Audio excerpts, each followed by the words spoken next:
તો હવે આગળ વાત કરીએ મહાઠગ ખોલશે રાઝ।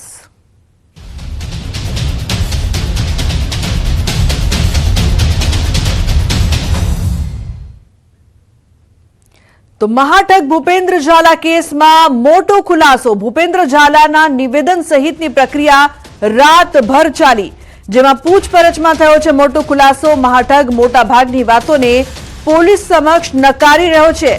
શિક્ષકોને વિદેશ પ્રવાસ પર ન મોકલ્યાનું રટણ કરી રહ્યો છે। સીઆઈડી ક્રાઇમ પહેલી વખત રેડ કરી ત્યારે તે બહારગામ હતો। રેડ સમયે મધ્યપ્રદેશ દર્શન કરવા માટે ગયો હતો। બાદમાં ઓફિસ પર ફોન કરતા કોઈએ જવાબ આપ્યો નહોતો અને તેને કોઈ વ્યક્તિને ઓફિસ મોકલતા ખ્યાલ આવ્યો કે પોલીસની રેડ પડી છે, જે બાદ તે મધ્યપ્રદેશથી રાજસ્થાન નાસી ગયો હતો અને 1 મહિના દરમિયાન મોટા ભાગે રાજસ્થાનમાં રોકાયો હતો। 1 મહિના દરમિયાન તે એક વખત ગુજરાત આવ્યો હતો અને રાજસ્થાનથી અલગ અલગ 3 સિમ કાર્ડ ખરીદ્યા હતા। વોટ્સએપના માધ્યમથી તે પરિવાર અને અન્ય લોકોના સંપર્કમાં હતો। જે ફાર્મમાંથી ધરપકડ કરવામાં આવી છે તે વ્યક્તિ સાથે વર્ષ 2018 થી સંપર્કમાં આવ્યો હતો। 2024 લોકસભા ચૂંટણી લડવા તેણે ખોટું એફિડેવિટ રજૂ કર્યું હોવાનું પણ ખુલ્યું છે। પોતાના પર કોઈ પોલીસ ફરિયાદ નહીં હોવાનું ખોટું એફિડેવિટ કર્યું હતું। ગુજરાતમાં ચર્ચાસ્પદ બનેલ રૂપિયા 6000 કરોડના બીઝેડ કૌભાંડનો મુખ્ય સૂત્રધાર ભૂપેન્દ્ર ઝાલાને આજે કોર્ટમાં રજૂ કરાશે। સાથે જ 6000 કરોડના કૌભાંડના રાઝ પણ ખુલશે। ગઈકાલે સીઆઈડી ક્રાઇમે મહેસાણાના વિસનગરના દવાડા ગામના એક ફાર્મ હાઉસમાંથી તેને પકડ્યો હતો। ઝાલાએ ઉત્તર ગુજરાતમાં ખાસ કરીને સાબરકાંઠા અને અરવલ્લીમાંથી કરોડો રૂપિયા ઉઘરાવી લીધા હતા। કરોડો રૂપિયાનું ફુલેકું ફેરવનાર ભૂપેન્દ્ર ઝાલા છેલ્લા 1 મહિનાથી નાસ્તો ફરતો હતો। ભૂપેન્દ્ર ઝાલા કેટલાક વ્યક્તિના સતત સંપર્કમાં હતો। સીઆઈડી ક્રાઇમને આ બાબતની ગંધ આવી જતા ભૂપેન્દ્ર ઝાલાની નજીકના વ્યક્તિઓના કોલ ટ્રેસ કરીને આખરે સીઆઈડી ક્રાઇમ ભૂપેન્દ્ર ઝાલાના કોલર સુધી પહોંચી ગઈ છે। જો કે તેને કોણે કોણે આશરો આપ્યો તેની પણ તપાસ થઈ રહી છે। મહત્વપૂર્ણ સમાચાર, મહેસાણાના દવાડા ગામમાં ગઈકાલે દબોચાયો હતો।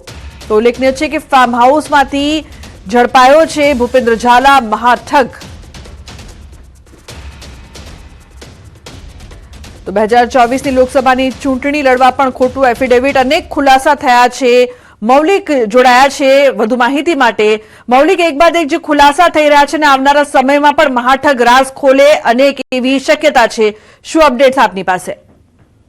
લુબના જે રીતે ગઈકાલે ધરપકડ કરવામાં આવી અને તેને સીઆઈડી ક્રાઇમ ખાતે લાવવામાં આવ્યો હતો, ત્યાં આગળ પૂછપરછ કરવામાં આવી હતી। મોડી રાત સુધી જે પોલીસ અધિકારીઓ દ્વારા તેમને પૂછપરછ કરવામાં આવી, તેમાં કેટલાક ચોંકાવનારા ખુલાસા એ પણ થયા છે કે ભૂપેન્દ્ર ઝાલાએ જે શિક્ષકોને વિદેશ પ્રવાસ નથી મોકલ્યા હતા એવા પ્રકારનું રટણ પૂછપરછમાં આવ્યું છે। સાથે તેને પહેલી વખત જયારે ભૂપેન્દ્ર ઝાલાને ત્યાં 11મા માસમાં એટલે કે નવેમ્બરમાં જયારે રેડ પડી હતી તે બાબતની તેને કોઈ જાણ હતી અને તે પહેલા જ તે ત્યાંથી ભૂપેન્દ્ર ઝાલા બહારગામ જવા નીકળી ગયો હતો અને સૌપ્રથમ તે મધ્યપ્રદેશ દર્શન કરવા માટે ગયો હતો અને ત્યારબાદ તેની ઓફિસે આ રેડની માહિતી મળતા તે અન્ય જગ્યાએ એટલે કે રાજસ્થાનના આસપાસ ફરતો હતો। આ બાદમાં તેને ઓફિસ પણ સંપર્ક કરવાનો પ્રયત્ન કર્યો હતો, પરંતુ ઓફિસે રેડ પડી હોવાથી કોઈ ત્યાં હાજર નહોતું અને જેને કારણે તેઓ રાજસ્થાનથી અલગ અલગ જગ્યાએ જે છે તે નાસ્તો ફરતો હતો। ત્યારબાદ છેલ્લા 1 મહિનાથી તેઓ ગુજરાતના આ મહેસાણામાં આવી અને અલગ અલગ બિલકુલ મૌલિક, એક વધુ માહિતી જે પ્રાપ્ત થઈ રહી છે, ચૂંટણી લડવા ખોટું એફિડેવિટ પણ એને બનાવ્યું હતું, તેને લઈને શું અપડેટ છે આપની પાસે? અપડેટ એ પ્રકારનું મળી રહ્યું છે કે વર્ષ 2024માં જે લોકસભાની ઇલેક્શન હતું તેમાં તેમને અપક્ષના ઉમેદવાર તરીકે ફોર્મ ભર્યું હતું અને અપક્ષના ઉમેદવાર તરીકે ફોર્મ ભર્યું ત્યારે તેની વિરુદ્ધ કોઈ પણ પ્રકારનો ગુનો દાખલ થયો છે કે કેમ તેમાં તેને ખોટું એફિડેવિટ કર્યું હતું અને આ બાબતે ચૂંટણી કમિશનર છે તેમને પણ રજૂઆત કરવામાં આવી હતી, પરંતુ કોઈ પણ પ્રકારની કાર્યવાહી નહોતી થઈ। મળતી માહિતી પ્રમાણે વર્ષ 2018માં ભૂપેન્દ્ર ઝાલા વિરુદ્ધ અમદાવાદ ક્રાઇમ બ્રાન્ચ ખાતે હથિયાર સાથે પકડાયો હોવાની ફરિયાદ જે છે તે થઈ હતી। તે પ્રકારનું એક ખોટું એફિડેવિટ પણ તેને આ અંદર કરેલું હોવાનું પણ પૂછપરછમાં સામે આવ્યું છે। બિલકુલ મૌલિક, આભાર આ સમગ્ર માહિતી બદલ। તો અમારી સાથે સંવાદદાતા ઋત્વિજ પણ લાઈવ જોડાયા છે વધુ માહિતી આપવા માટે, તેમની પાસેથી વધુ માહિતી લઈએ। ઋત્વિજ, એક બાદ એક અનેક મોટા ખુલાસા અને હજુ પણ ઘણા બધા રાઝ પરથી પડદો છે તે ઉચકાઈ શકે છે, શું અપડેટ છે આપની પાસે આ સમગ્ર મામલે ઋત્વિજ?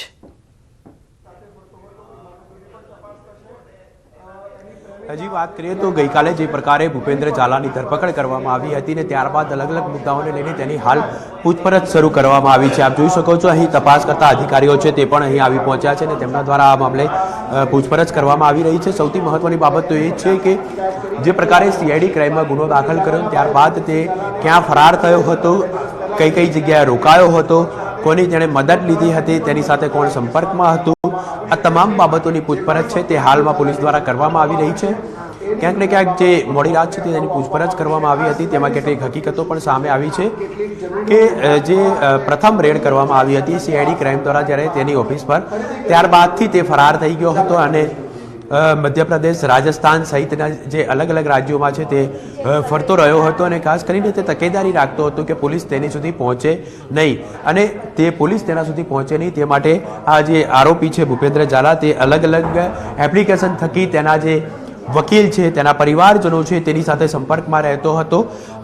જોકે મહત્વની બાબત તો એ છે કે એક વખત વાતચીત કર્યા બાદ તે સિમ છે તે સિમ પણ બદલી નાખતો હોવાનું હાલમાં જાણવા મળી રહ્યું છે. પરંતુ આખરે તે કેવી રીતે પરિવારજનોની સાથે સંપર્કમાં હતો, વકીલો સાથે સંપર્કમાં હતો, જે ફાર્મ હાઉસમાં રોકાયો હતો તે ક્યારથી રોકાયો હતો, તેનો સંપર્ક જે ફાર્મ હાઉસના માલિક છે તેની સાથે કેવી રીતે થયો હતો તે બાબતે પણ પૂછપરછ કરવામાં આવી રહી છે. જે ફાર્મ હાઉસના માલિક છે તેની પણ સીઆઈડી ક્રાઇમ દ્વારા પૂછપરછ કરવામાં આવશે અને આ સમગ્ર મામલે હવે સીઆઈડી ક્રાઇમ દ્વારા વધુ તપાસ શરૂ કરી દેવામાં આવી છે અને તેને હવે આજે કોર્ટમાં રજૂ કરવામાં આવશે. સીઆઈડી ક્રાઇમ દ્વારા રિમાન્ડની માંગણી કરવામાં આવશે અને ત્યારબાદ એક પછી એક જે મુદ્દાઓ છે તેને લઈને તપાસ હાથ ધરવામાં આવશે.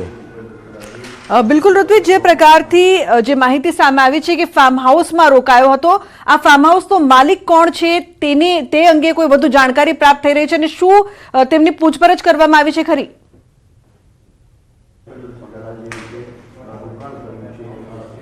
જી, હાલમાં તેની જે પૂછપરછ છે તે સીઆઈડી ક્રાઇમ દ્વારા કરવામાં આવી રહી છે, પરંતુ તે તેની સાથે સંપર્કમાં કેવી રીતે હતો, ક્યારથી સંપર્કમાં આવ્યા હતા અને તે કેટલા સમયથી આ ફાર્મ હાઉસમાં રોકાયો હતો તે અંગે પણ પોલીસ સીઆઈડી ક્રાઇમ દ્વારા વધુ તપાસ શરૂ કરવામાં આવી છે. અને જો આ જે ભૂપેન્દ્રસિંહ ઝાલા છે તેને જે ભગાડવામાં અથવા તો અન્ય કોઈ રીતે તેની મદદગારી હશે તો તેની સામે પણ કાયદેસરની કાર્યવાહી થઈ શકે તેવી શક્યતા રહેલી છે. કારણ કે જે ભૂપેન્દ્ર ઝાલા છે તે પોતે વોન્ટેડ હતો, સીઆઈડી ક્રાઇમ દ્વારા તેની સામે ગુનો દાખલ કરવામાં આવ્યા બાદ તે સતત ફરાર રહ્યો હતો અને જે ફાર્મ હાઉસનો માલિક છે તે પોતે જાણતો હોવા છતાં તેને જે આશરો આપ્યો છે એટલે સીઆઈડી ક્રાઇમ દ્વારા તેની સામે પણ આગામી સમયમાં કોઈ કાર્યવાહી કરવામાં આવે તો નવાઈ નહીં. કારણ કે સામાન્ય રીતે આ પ્રકારના કેસની અંદર જે પણ આરોપી હોય છે તે આરોપીને ભગાડવામાં અથવા તો તેને આશરો આપવામાં કોઈ પણ વ્યક્તિ મદદગારી કરતો હોય તો તેની સામે કાયદેસરની કાર્યવાહી કરવામાં આવતી હોય છે. એટલે આ કેસમાં પણ જે તે ફાર્મ હાઉસના સંચાલકો છે, માલિકો છે તેની સામે પણ કાર્યવાહી થાય તેવી શક્યતા રહેલી છે. તેની પણ સીઆઈડી ક્રાઇમ દ્વારા પૂછપરછ કરવામાં આવશે. એટલે હવે જ્યારે આ જે છેલ્લા કેટલાય સમયથી ફરાર આરોપી હતો ભૂપેન્દ્ર ઝાલા તેની ધરપકડ કરવામાં આવી છે એટલે સીઆઈડી ક્રાઇમ અલગ અલગ મુદ્દાઓને લઈને તેની પૂછપરછ કરશે. બિલકુલ ઋત્વિજ, જે પ્રકારથી અનેક ખુલાસા તો થઈ રહ્યા છે, ફાર્મ હાઉસના જે માલિક છે શું તેમની અટકાયત કરવામાં આવી છે ખરી?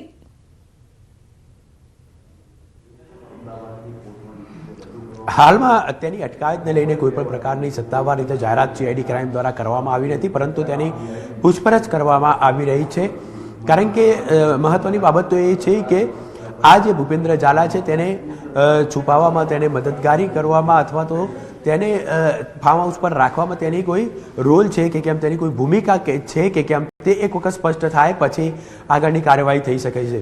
એટલે હાલમાં તેની અટકાયત કે તેની કોઈ પણ ધરપકડના અથવા તો તેની સામે કોઈ પણ પ્રકારની કાયદેસરની કાર્યવાહી થઈ હોય તેવા સમાચાર નથી. અધિકારીઓ દ્વારા પણ સ્પષ્ટ ના છે કે તેની સામે હાલમાં કોઈ કાર્યવાહી કરવામાં આવી નથી, પરંતુ માત્ર ને માત્ર તેની પૂછપરછ કરવામાં આવી રહી છે અને આગામી સમયની અંદર જો તેની કોઈ ભૂમિકા સ્પષ્ટ થશે તો તેની સામે પણ કાર્યવાહી થઈ શકે તેવી શક્યતા છે. બિલકુલ ઋત્વિજ, જે પ્રકારથી અનેક ખુલાસા જ્યારે થયા છે ત્યારે ખોટું એફિડેવિટ પણ બનાવવામાં આવ્યું હતું ભૂપેન્દ્ર ઝાલા દ્વારા ચૂંટણી લડવા માટે અને એવું પણ કહેવામાં આવી રહ્યું છે કે તેને લઈને ફરિયાદ પણ કરવામાં આવી હતી છતાં પણ કંઈ ન થયું. તે અંગે શું અપડેટ્સ છે આપની પાસે?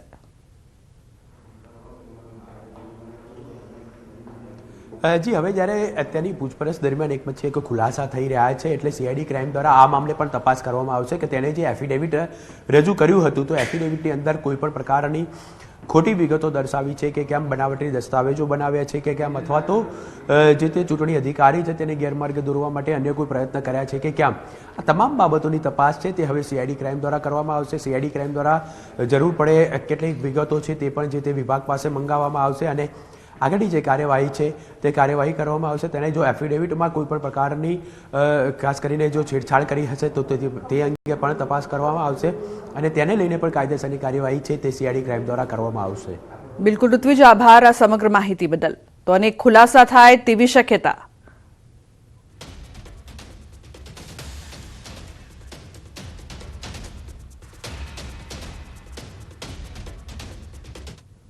સમાચારમાં આગળ વાત કરીશું અંતિમ વિદાયની.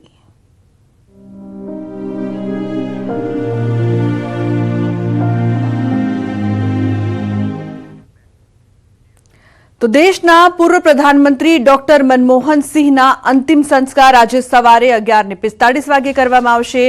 દિલ્હીના નિગમબોધ ઘાટ સ્મશાન ગૃહમાં સંપૂર્ણ રાજકીય સન્માન સાથે કરવામાં આવશે. તેમના પાર્થિવ દેહને એઆઈસીસી હેડક્વાર્ટરમાં લઈ જવામાં આવ્યા હતા, જ્યાં કોંગ્રેસ કાર્યકરોએ શ્રદ્ધાંજલિ અર્પણ કરી હતી. મનમોહન સિંહની અંતિમ યાત્રા એઆઈસીસી હેડક્વાર્ટર્સથી નીકળશે. મનમોહન સિંહને સન્માનના ચિહ્ન તરીકે 21 તોપોની સલામી આપવામાં આવશે.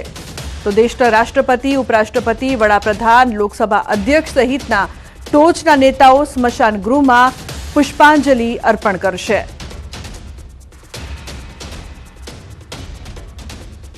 મહત્વનું છે કે રાજકીય સન્માન સાથે અંતિમ વિદાય આજે આપવામાં આવશે. ડોક્ટર મનમોહન સિંહને આપવામાં આવશે 21 તોપોની સલામી. દેશ માટે તેમણે કરેલી સેવા છે તે તમામ લોકો હંમેશા યાદ રાખશે. ડોક્ટર મનમોહન સિંહના આજે અંતિમ સંસ્કાર કરવામાં આવશે. નિગમબોધ ઘાટ સ્મશાન ગૃહમાં તેમના અંતિમ સંસ્કાર રાજકીય સન્માન સાથે કરવામાં આવશે. ઉલ્લેખનીય છે કે તમામ રાજકીય નેતાઓ દ્વારા પણ તેમને શ્રદ્ધાંજલિ અર્પણ કરવામાં આવી હતી. આજે 21 તોપોની સલામી સાથે તેમના અંતિમ સંસ્કાર, તેમને અંતિમ વિદાય આપવામાં આવશે. તો કહી શકાય કે જે પ્રકારથી તેમની દેશ માટેની જે સેવા હતી, ખૂબ જ પ્રખર અર્થશાસ્ત્રી પણ તેઓ રહી ચૂક્યા છે. દેશ માટે અનેક મહત્વપૂર્ણ કાર્યો તેમણે કર્યા છે. ડોક્ટર મનમોહન સિંહને આજે 21 તોપોની સાથે અંતિમ વિદાય આપવામાં આવશે. આજે તેમના અંતિમ સંસ્કાર છે. રાજકીય સન્માન સાથે તેમના અંતિમ સંસ્કાર કરવામાં આવશે. તો નિગમબોધ ઘાટ સ્મશાન ગૃહમાં તેમના અંતિમ સંસ્કાર થશે.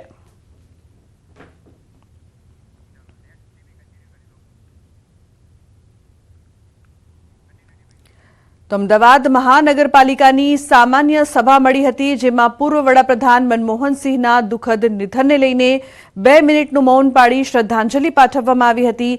સામાન્ય સભામાં પ્રજાકીય પ્રશ્નોની ચર્ચા મુલતવી રાખવામાં આવી હતી, તેમજ તમામ કામોને મંજૂરી આપીને સભા પૂર્ણ કરી દેવામાં આવી હતી. વિપક્ષ નેતા શહેજાદ ખાન પઠાણે પૂર્વ વડાપ્રધાન મનમોહન સિંહને યાદ કરતા પોતાના વક્તવ્યમાં શાયરી સાથે મનમોહન સિંહના વ્યક્તિત્વ વિશે જણાવીને શ્રદ્ધાંજલિ પાઠવી હતી.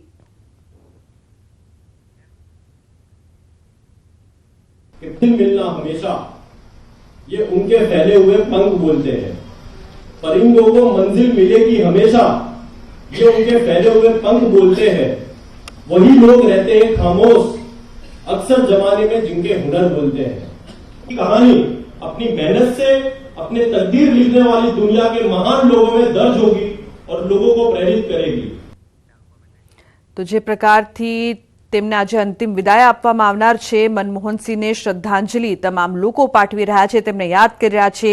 તેમની દેશ માટેની સેવા, તેમના અનેક કાર્યો, ખાસ કરીને જ્યારે દેશનું અર્થતંત્ર છે તે નબળું થઈ ગયું હતું તે સમયે કયા પ્રકારથી તેમણે પોતાની સૂઝબૂછથી અર્થતંત્ર માટે જે કામ કર્યું તેને લઈને પણ તેઓ હંમેશા યાદ રાખવામાં આવશે. રાજકીય સન્માન સાથે તેમના અંતિમ સંસ્કાર કરવામાં આજે આવી રહ્યા છે, ત્યારે દેશના તમામ લોકો તેમને યાદ કરી રહ્યા છે. રાજકીય નેતાઓ પણ તેમને શ્રદ્ધાંજલિ પાઠવી રહ્યા છે. તો 21 તોપોની સલામી સાથે આજે તેમને અંતિમ વિદાય આપવામાં આવી રહી છે. ઉલ્લેખનીય છે કે દેશમાં દુઃખનો માહોલ છે, શોકનો માહોલ છે. એક ખૂબ જ દિગ્ગજ નેતા હોવાની સાથે સાથે પોતાના સારા શાંત વ્યક્તિત્વ માટે પણ તે હંમેશા જાણીતા રહેશે.